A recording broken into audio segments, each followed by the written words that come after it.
বিচার দিচ্ছেন আমার ছেলে সেনাপতি আপনার সেনাবাহিনীর সঙ্গে যুদ্ধে আছে, সে বাড়ি নাই, তবে আপনার বাড়ি আমার বাড়ি বেশি দূরত্ব না, পাশাপাশি আমার বাড়িতে প্রতিদিন একজন যুবক এসে আমার পুত্রবধূকে বিরক্ত করে। আপনি যদি এর বিচার না করেন তাহলে আমাকে একটি রাত সময় দেন, আমি আমার পুত্রবধূ সতীত্ব বাঁচিয়ে আমি এই দেশ ছেড়ে অন্য কোথায় চলে যাব। সম্রাট জাহাঙ্গীর কিছু বললেন না, কিছু না বলে সম্রাট জাহাঙ্গীর সন্ধ্যা পর্যন্ত অপেক্ষা করলেন। সন্ধ্যা যখন হয়ে গেল, সম্রাট জাহাঙ্গীর আস্তে আস্তে করে প্রহরীকে বলে দিলেন যে আমাকে একটা ঘোড়া দাও। ঘোড়া নিলেন, ঘোড়ার উপরে সোয়ার হলেন। এবার ঘোড়ার উপরে সোয়ার হয়ে তিনি পাহারা আছেন কখন সেই যুবক ঢোকে হিন্দু বাড়িতে। হিন্দু বাড়িতে ঢুকা দেখলেন সম্রাট জাহাঙ্গীর গেটে একটা প্রহরী রেখে তারপরে ঢুকেছে যুবক। যুবক যখন ঢুকে গেল, প্রহরীকে পরাস্ত করে সম্রাট জাহাঙ্গীর ঘরের ভিতরে ঢুকে গেলেন। ঘরের ভিতরে ঢুকার সময় পুত্রবধূ শুধু চিৎকার করে, বাঁচাও বাঁচাও, কে আসো, বাঁচাও আমাকে বাঁচাও। সম্রাট জাহাঙ্গীর ঘরের ভিতরে ঢুকলেন, আর এদিকে বুড়িকে বলেন আলো অফ করে দাও। আলো বন্ধ করে দেওয়া হলো। যুবককে ধরে ফেললো, যুবককে ধরে চুলটা ধরে তরবারি খাপ থেকে বের করে সঙ্গে সঙ্গে শিরচ্ছেদ করে ফেললেন। পরে বললেন বুড়িমা এবার আলোটা জ্বালিয়ে দাও, আলো জ্বালিয়ে দাও। আলো জ্বালিয়ে দিলেন। আলো জ্বালিয়ে দেওয়ার পরে দেখে একজন যুবকের মাথাটা ছেড়ে দিলেন হাতের থেকে। আর বুড়িমার বললেন এক গিলাস পানি দাও। পানি দিলেন, পানি পান করলেন। এদিকে সম্রাট জাহাঙ্গীর বলে দিলেন আগামী দিন রাজ দরবারে গিয়েও সেখানে বিচার হবে, সেখানে কথা হবে। সম্রাট জাহাঙ্গীর বললেন ও বুড়িমা, আমি যে ওই দিন পানি পান করলাম কেন? তুমি যখন সকাল বেলায় বিচার দিয়েছো, আমি বিচার সঠিক করতে পারবো কি পারবো না জানি না। আমার বাড়ি থেকে একটু দূরে যদি তোমার বাড়িতে হামলা করে তোমার পুত্রবধূর উপরে, আমার বিশ্বাস ছিল এই রাজ্যে আমার সন্তান ছাড়া এই সাহস দ্বিতীয় আর কেউ পাবে না। কারণ কোরআন দিয়ে আমি রাষ্ট্র চালাই, এখানে কেউ যে জিনার জন্য আরেক বাড়িতে রাত্রিবেলায় যাবে আমার এটা বিশ্বাস হয় না।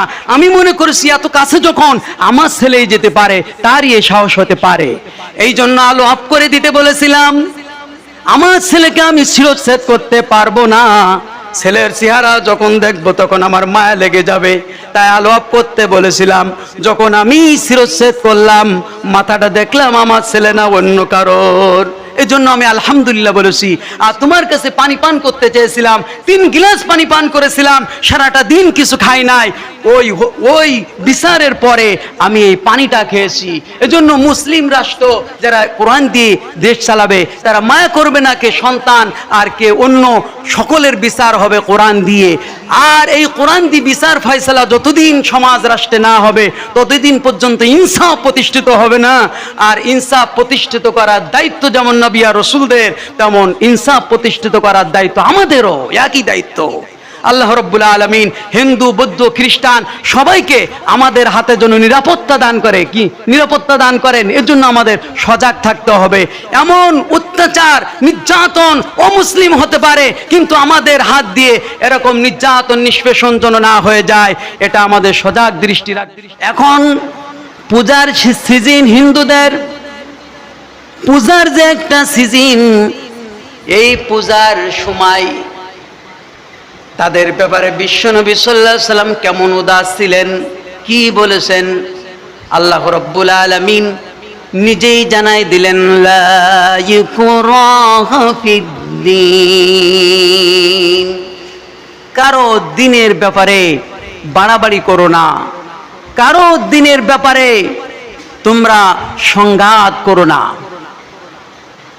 কিন্তু আমাদের কিছু মানুষ নিজেদের দল মত সেটাকে উচ্চ অঙ্গে তোলার জন্যে, আরেক দলকে নিম্নই নামানোর জন্যে ভাঙচুর করে দায় দেয় আরেকজনের ঘাড়ে। এই অভ্যাসটা পরিবর্তন করতে হবে, উদার হতে হবে। উদারতা শিক্ষা দিয়েছেন স্বয়ং জনাব মুহাম্মদ রাসূলুল্লাহ সাল্লাল্লাহু আলাইহি ওয়াসাল্লাম। তবে ধর্ম যার যার, উৎসব সবার, এই কথাটা একেবারে এই শতাব্দীর সব থেকে নিকৃষ্টতম স্লোগান। নবীজি কি বলেছেন? ধর্ম যার যার, উৎসব সবার। এ কথা কি আল্লাহ বলেছেন? না, এই কথাটা সব থেকে এই শতাব্দীর মিথ্যা কথা। কেমন? সব থেকে মূর্খ কথা, এর মতো আর মূর্খ কথা নাই। ধর্ম যদি যার যার, উৎসব সবার হয়, তাহলে বলেন যে হিন্দুদের ধর্ম যখন পালন করে তখন কি আমরা ওখানে গিয়ে উৎসব করি, আর ওনারা আমাদের যখন কুরবানি গরু জবাই হয় তখন কি আমাদের গরুর সাথে এসে তারা অংশগ্রহণ করে একাত্মতা প্রকাশ করে গরুর মাংস খায়? খায় না। এই জন্য এই স্লোগানটি সব থেকে একটা নিকৃষ্ট স্লোগান, মিথ্যাচার।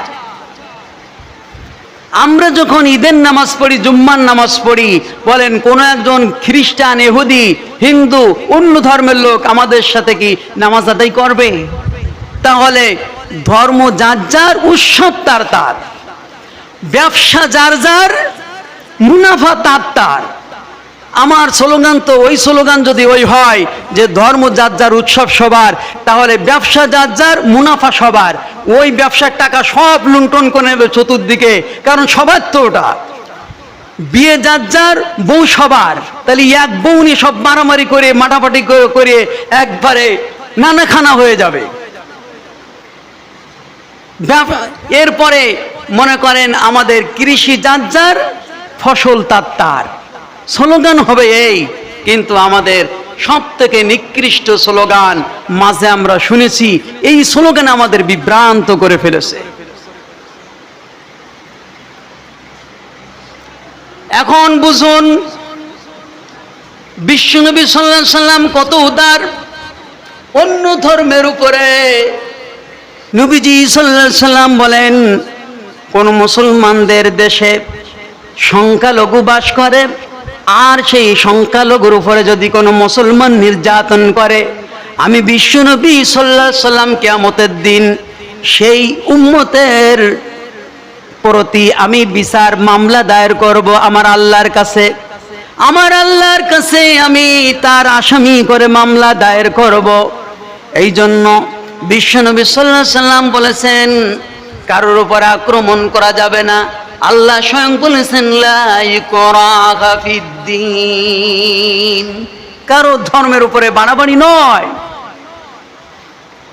মুসলমান যদি দাবি করে মূর্তি তৈরি করে উপাসনা করে, সেখানে বাড়াবাড়ি আছে। মুসলমান দাবি করে আবার মূর্তি তৈরি করে তুমি এ ধরনের কার্যকলাপ করবা, মুসলমানদের ধর্মকে তুমি বিসর্জন দিবা, এই ধর্মের ভিতরে এটা নাই, সেখানে বাড়াবাড়ি আছে। কিন্তু কোনো অন্য ধর্মের লোকের উপরে কোনো বাড়াবাড়ি নাই। মূর্তিকে আঘাত করা যাবে না, ভাঙচুর করা যাবে না, মূর্তির ব্যাপারে গালিগালাজ করা যাবে না। কারণ মূর্তিকে তুমি যদি গালিগালাজ করো, আল্লাহ বলেন, তাহলে তোমার প্রভুকে তারা যদি গালিগালাজ করে, এই জন্য তোমরা গালিগালাজ করতে যেও না। লাকুম দীনুকুম ওয়ালিয়া দীন। যখন কাফেররা প্রস্তাব দিল, তোমরা কিছুদিন এসে আমাদের ধর্ম পালন করো, আমাদের গির্জা আসো, আমাদের প্যাগোডা আসো, আমাদের উপাসনায় আসো, তখন তারা আরো একটা প্রস্তাব দিল, তোমাদের নামাজে গিয়ে, মসজিদে গিয়ে আমরা কিছুদিন করব, তোমরা এসে কিছুদিন করবা।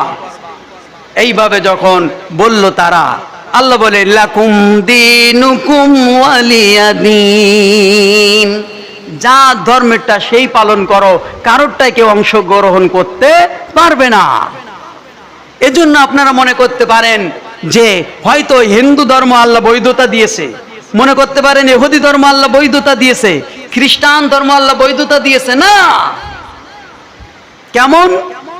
আল্লাহ বলেন, ومن يبتغي غير الإسلام دينا فلن يقبل منه وهو في الآخرة من الخاسرين ومن يبتغي غير الإسلام তোমরা যদি ইসলাম ধর্মকে বাদ দিয়ে অন্য ধর্ম তন্ত্রবাদ মতবাদ যদি তোমাদের জীবনের আদর্শ হিসেবে গ্রহণ করে নাও লান ইউকমালা মিনহু আমি তার থেকে একটা ইবাদত গ্রহণ করব না।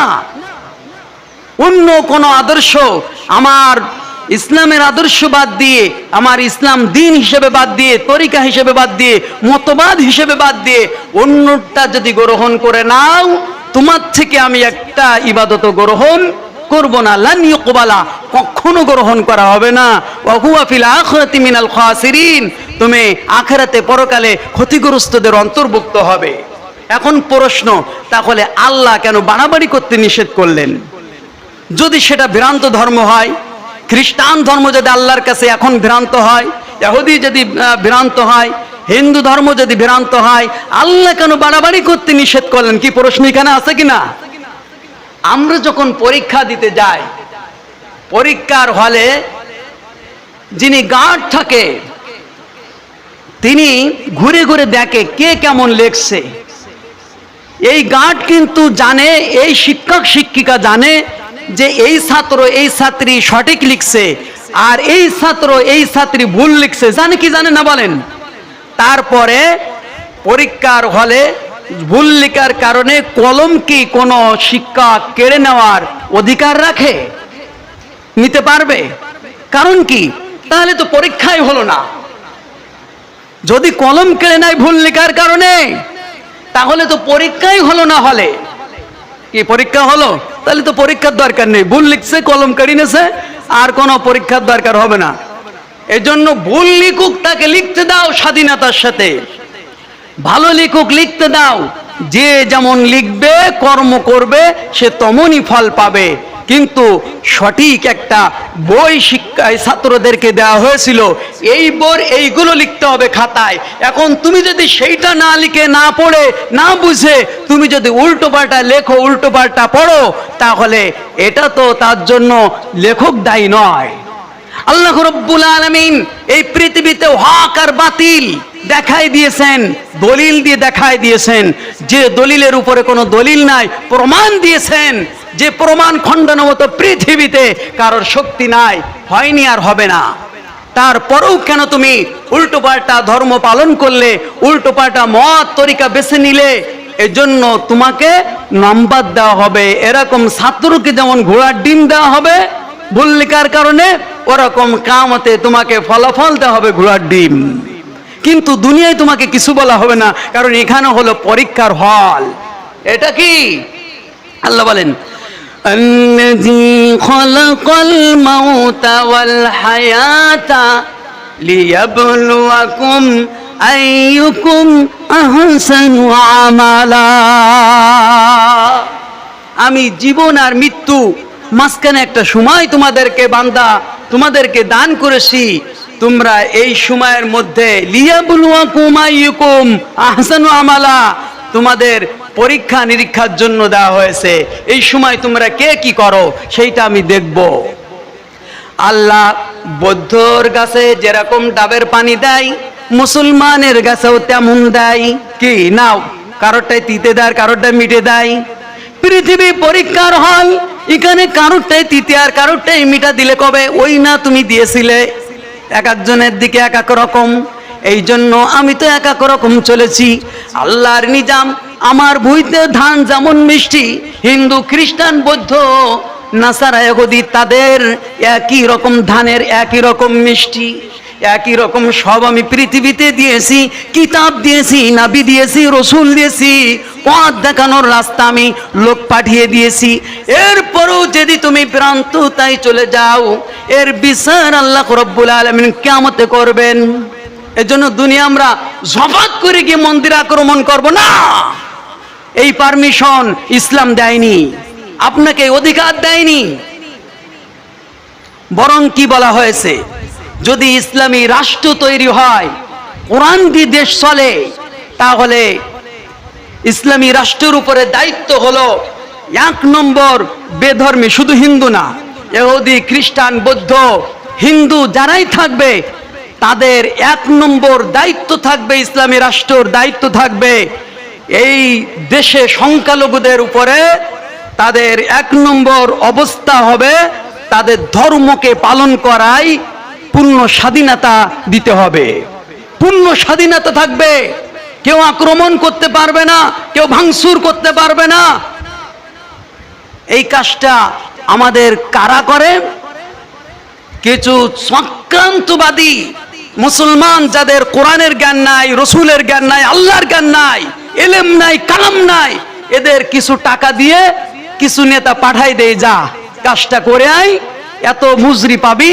ও দেখে যে এই টাকা দিয়ে জুয়া খেলা যাবে, তাস খেলা যাবে, এই টাকা দিয়ে আমি গাঁজা খেতে পারবো, ফেন্সিডিল খেতে পারবো, আমি অমুক জায়গায় যেতে পারবো, আড্ডাখানায় যা একটু ভেঙ্গে আসলে কি হবে, এই মাতালগুলোকে পাঠায় এই কাজ করার জন্য। আর দোষ হয় কার? আলেমের দোষ হয় আর হুজুরের দোষ হয়। কারণ হুজুর সব থেকে নরম মানুষ আর আলেম সব থেকে নরম মানুষ, এদের উপরে দোষটা চাপায়। নরম যেখানে আছে হাত সেখানে আছে, নরম জায়গায় সবাই হাত দেয়, গরম জায়গায় হাত দিতে পারে না। এক জায়গায় ওয়াজ মাহফিলে অনেক লোক বসে আছে, বসে থাকার পর দুই পাশে মাঝখানে একটা বাচ্চা বসে আছে। এখন বায়ু বাতাসের গন্ধ ছুটে গেল, পাশের এক মুরব্বী ওই বাচ্চাকে একটা ঘুষি মেরে দিয়েছে, দিয়ে বলতে চাই বায়ু বাতাস ছাড়িস, গন্ধ বেরোচ্ছে। বায়ু বাতাস ছেড়েছে মূলত মুরব্বী, কিন্তু দোষটা ঢাকার জন্য ঘুষিটা দিচ্ছে বাচ্চার উপরে। এবার এ পৃষ্ঠে আরেকজন ঘুষি মারতে চাই বায়ু বাতাস ছাড়িস। এবার বাচ্চা বলতেছে বায়ু বাতাসটা আমি ছাড়ি নাই, ঘুষি আমার উপরে কেন? বলতেছে পাশের তো একজন বলতেছে তুই না দুর্বল, তুই তো উল্টো পাল্টা একটা দিতে পারবি না, এই জন্য দুর্বলের উপরে সবাই হাত দেয়। আচ্ছা বড় মাছ ছোট মাছ খায় না ছোট মাছ বড় মাছ খায়? এই জন্য দুর্বলের উপরে হাত দেয়। এই দেশে সব থেকে দুর্বল এতদিন ছিল আলেম উলামা, পীর মাশায়েখ। ভাঙচুর করে একজন, দোষ চাপায় হুজুরের উপরে, দোষ চাপায় আলেমের উপরে। কিন্তু আলেম সব থেকে চূড়ান্ত ফায়সালা দিয়ে দেয়, কোরআনে ফায়সালা। কারোর মন্দিরে আক্রমণ করা যাবে না, কারো পেগোডায় আক্রমণ করা যাবে না, কারো মূর্তি ভাঙচুর করা যাবে না। যদি মুসলমান তৈরি করে সেটা ভাঙা যাবে, কারণ মুসলমানের অধিকার দেওয়া হয়নি মূর্তি তৈরি করার। মুসলমান দাবি করবা আবার মূর্তি তৈরি করবা, তুমি মুসলমান না থেকে অন্য ধর্ম গ্রহণ করে তৈরি করো, কোনো বাধা নাই। এবার 1 নম্বর কি? ইসলামী রাষ্ট্র কায়েম হলে 1 নম্বর হবে ধর্মীয় স্বাধীনতা। যার ধর্ম সেই পালন করবে, সেখানে কেউ যদি আঘাত করে চূড়ান্ত বিচার হবে, কোরআনের বিচার হবে। এবার দ্বিতীয় অধিকার পাবে অমুসলিম, শুধু হিন্দু না, সব অমুসলিম দ্বিতীয় অধিকার পাবে জীবন সুরক্ষিত রাখা। তার মানে তাদের জীবনের নিরাপত্তা দেবে ইসলামী রাষ্ট্র। কোন মুসলমান যদি তাদের উপর আঘাত করে সেই দায়িত্ব নেবে ইসলামী সরকার। কারণ তোমাকে অধিকার দেওয়া হয়নি অমুসলিমকে হত্যা করার, অমুসলিমকে তোমার নির্যাতন করার অধিকার তোমাকে ইসলাম দেয়নি। ইসলাম উদার, বিশ্বনবী সাল্লাল্লাহু আলাইহি ওয়াসাল্লাম উদার। আল্লাহ রাব্বুল আলামিন বিশ্বনবী সাল্লাল্লাহু আলাইহি ওয়াসাল্লামকে উদার করে পৃথিবীতে পাঠিয়েছেন। ওমা আরসালনাকা ইল্লা রাহমাতাল লিল আলামিন। 3 নম্বর অমুসলিম স্বাধীনতা পাবে, তাদের সম্পদকে ইসলামী রাষ্ট্র পাহারাদার হিসাবে থাকবে। কি থাকবে? তাদের সম্পদের নিরাপত্তার দায়িত্ব থাকবে ইসলামী রাষ্ট্র। ইসলামী রাষ্ট্র তাদের জমি জোরদখল করে, দেখেন হাজার হাজার বিঘা অমুসলিমের, আমরা মাঝে পত্রিকা বিভিন্ন ভাবে নেটে দেখলাম শত শত বিঘা সম্পদ অমুক দখল করেছে, অমুক নেতাই অত সম্পদ নিয়ে নিয়েছে। এটা চলবে না। আল্লাহর কোরআন সমর্থন করে না, বিশ্বনবী সাল্লাল্লাহু আলাইহি ওয়াসাল্লাম সমর্থন করে না, ইসলাম সমর্থন করে না। জোরদখল করা এটা ইসলাম কোনোদিন অধিকার দেয়নি। তাহলে ইসলামী রাষ্ট্র যদি কায়েম হয়, মুসলমানরা যেমন নিরাপত্তা পাবে, ও মুসলিম কি তার থেকে কম নিরাপত্তা পাবে বলেন? কোরআন তো একটি বিশাল মহাভান্ডার। এই কোরআন যদি প্রতিষ্ঠিত হয়ে যায়, এর সুচিত ছায়াতলে সবাই শান্তি পেয়ে যাবে। এবানি সকলের নয় শুধু মুমিনের, যারাই চলবে মেনে ফল পাবে কোরআনের। এ বাণী সকলের, এই কোরআন যেমন গীতা মহাভারত একটা ধর্মের, ব্যক্তিগত একটা ধর্মের, কিন্তু কোরআন কিন্তু শুধু মুসলমানের আল্লাহ কোথাও বলেনি। হুদাল্লিল মুসলিমিন বলেনি, বলেছে হুদাল্লিন নাস, সকল মানুষের জন্য কোরআন নাজিল হয়েছে। উদার কিতাব, হিন্দু কোরআন পড়তে পারবে, বৌদ্ধ কোরআন পড়তে পারবে, খ্রিস্টান পড়তে পারবে, সবাই কোরআন পড়তে পারবে। এটা এমন একটি কিতাব যে কিতাব সকলের জন্য নাজিল হয়েছে, শুধু এক ধর্মের জন্য নাজিল হয়নি। আর এক ধর্মের জন্য, শান্তির জন্য কোরআন আসেনি। কোরআন সকল ধর্মের বিধিবিধান, যা পৃথিবীর কোন ধর্মের গ্রন্থ এরকম বিধিবিধান দিতে পারেনি, তাই দিয়েছে বিধিবিধান একমাত্র আল কোরআন। বলেন সুবহানাল্লাহ। গোটা জীবন ব্যবস্থা এই কোরআন, যেমন ধর্মের ব্যবস্থা তেমন জীবন ব্যবস্থা, কোনো জায়গায় অসম্পূর্ণতা নাই। আপনি রাষ্ট্র চালাবেন, বঙ্গভবন চালাবেন, ব্যক্তি জীবন চালাবেন, সামাজিক জীবন চালাবেন, পারিবারিক জীবন, বন্দি জীবন, সন্ধি জীবন, সকল জীবনের ক্ষেত্রে এই কোরআন এসেছে। আমরা শুধু মুসলমানরা মনে করেছি কোরআন এসেছে শুধু তদবির করার জন্যে, কোরআন এসেছে মা বাবার খতম দেওয়ার জন্যে, কোরআন এসেছে শুধু গলায় মান্দুলি দেওয়ার জন্যে, কোরআন এসেছে শুধু ঝাড়ফুঁকের জন্যে। কোরআন এক নম্বর এসেছে রাষ্ট্র ক্ষমতায় বিজয় দেওয়ার জন্যে। নবী আর রাসূলদেরকে বলা হয়েছে আপনাদের দায়িত্ব সকল মতবাদকে উপড়ায় দিয়ে একমাত্র আমার বিধিবিধানকে কায়েম করে দেওয়া, প্রতিষ্ঠিত করে দেওয়া। এই দায়িত্ব নবী রাসূলদেরকে দেওয়া হয়েছে, কিন্তু আমরা এই দায়িত্ব নাই। কোরআন বিশাল ভালোবাসি, কিন্তু কোরআন দিয়ে বিচার হবে, ফয়সালা হবে, এটা ভালোবাসি না। আর কেউ যদি একটা কথাকে যদি ভালোবাসে না, এরকম যদি একটা মুসলমান থাকে, আল্লাহর ভাষায় তার কোনো ইবাদত আল্লাহর কাছে কবুল হবে না। একটা আইনকে বিশ্বাস করি না। কোরআন দিয়ে জিনার বিচার হবে, কোরআন দিয়ে মানুষের সমস্ত সব কিছু বিচার হবে, চোরের বিচার হবে, ডাকাতের বিচার হবে, খুনির বিচার হবে, সব মীমাংসা হবে কোরআন দিয়ে। কিন্তু আমরা এই জায়গায় যদি না থাকি, আল্লাহ বললেন কি বলেন, যালিকা বিআন্নাহুম কারিহু, যদি কোনো একটাকে অপছন্দ করো আমার বিধানকে, অপছন্দ, এটা ভালো লাগে না আল্লাহ, এইটা আমার একটু ভালো লাগে না, এইটা আমাদের ব্যক্তি জীবনে, সামাজিক জীবনে নেতা আছে, নেত্রী আছে, তাদেরটাই ভালো লাগে, এটা আমার তোমারটা ভালো লাগে না, এরকম যদি মনের ভিতরে উদয় হয়, মানি না মানবো না কথা বলার দরকার নেই, যদি উদয় হয়, আল্লাহ বলেন কারিহু, তাহলে তোমার সকল ইবাদত ফাহবাতা আমালাহুম, সব ইবাদত তোমার বিনষ্ট করে দেওয়া হবে, ধ্বংস করে দেওয়া হবে।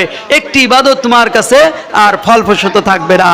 যে উদারতা, বিশ্বনবী সাল্লাল্লাহু আলাইহি সাল্লাম যে উদার ধর্মের ব্যাপারে উদার রয়েছেন, এরকম সম্রাট জাহাঙ্গীরের ছোট্ট একটা কথা বলি। সম্রাট জাহাঙ্গীর কোরআন দিয়ে যখন দেশ চালান, তখন একটা হিন্দু মহিলা এসে বিচার দিচ্ছে। ছোট্ট একটা কাহিনী বলে শেষ করি। বিচার দিচ্ছেন, আমার ছেলে সেনাপতি আপনার সেনাবাহিনীর সঙ্গে যুদ্ধে আছে, সে বাড়ি নাই, তবে আপনার বাড়ি আমার বাড়ি বেশি দূরত্ব না, পাশাপাশি। আমার বাড়িতে প্রতিদিন একজন যুবক এসে আমার পুত্রবধূকে বিরক্ত করে।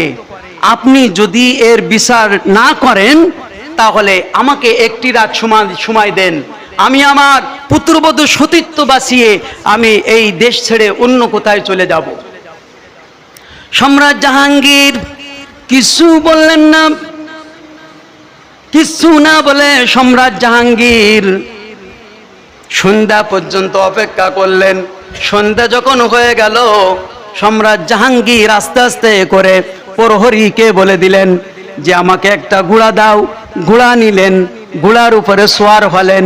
এবার ঘোড়ার উপরে সোয়ার হয়ে তিনি পাহারা আছেন কখন সেই যুবক ঢোকে হিন্দু বাড়িতে। হিন্দু বাড়িতে ঢুকা দেখলেন সম্রাট জাহাঙ্গীর গেটে একটা প্রহরী রেখে তারপরে ঢুকেছে যুবক। যুবক যখন ঢুকে গেল, প্রহরীকে পরাস্ত করে সম্রাট জাহাঙ্গীর ঘরের ভিতরে ঢুকে গেলেন। ঘরের ভিতরে ঢুকার সময় পুত্রবধূ শুধু চিৎকার করে, বাঁচাও বাঁচাও, কে আসো, বাঁচাও আমাকে বাঁচাও। সম্রাট জাহাঙ্গীর ঘরের ভিতরে ঢুকলেন, আর এদিকে বুড়িকে বলেন আলো অফ করে দাও। আলো বন্ধ করে দেওয়া হলো। যুবককে ধরে ফেললো, যুবককে ধরে চুলটা ধরে তরবারি খাপ থেকে বের করে সঙ্গে সঙ্গে শিরচ্ছেদ করে ফেললেন। পরে বললেন বুড়িমা এবার আলোটা জ্বালিয়ে দাও, আলো জ্বালিয়ে দাও। আলো জ্বালিয়ে দিলেন। আলো জ্বালিয়ে দেওয়ার পরে দেখে একজন যুবকের মাথাটা ছেড়ে দিলেন হাতের থেকে। আর বুড়িমার বললেন এক গিলাস পানি দাও। পানি দিলেন, পানি পান করলেন। এদিকে সম্রাট জাহাঙ্গীর বলে দিলেন আগামী দিন রাজ দরবারে গিয়েও সেখানে বিচার হবে, সেখানে কথা হবে।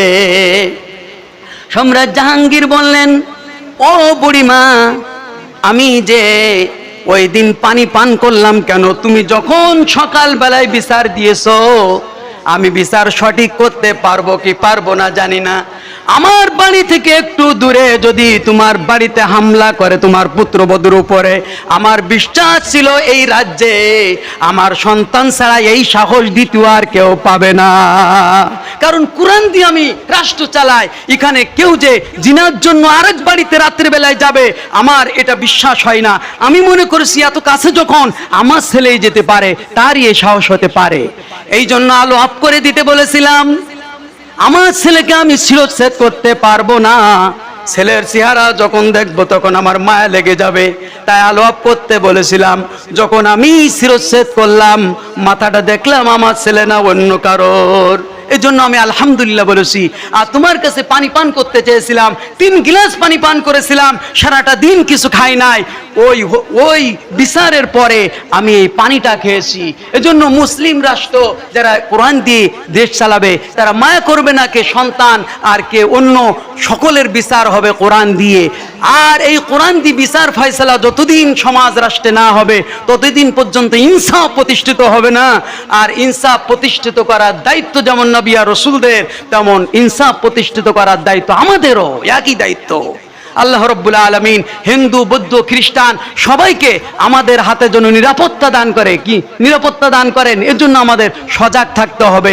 এমন অত্যাচার নির্যাতন অমুসলিম হতে পারে, কিন্তু আমাদের হাত দিয়ে এরকম নির্যাতন নিষ্পেষণ যেন না হয়ে যায়, এটা আমাদের সজাগ দৃষ্টি রাখতে হবে।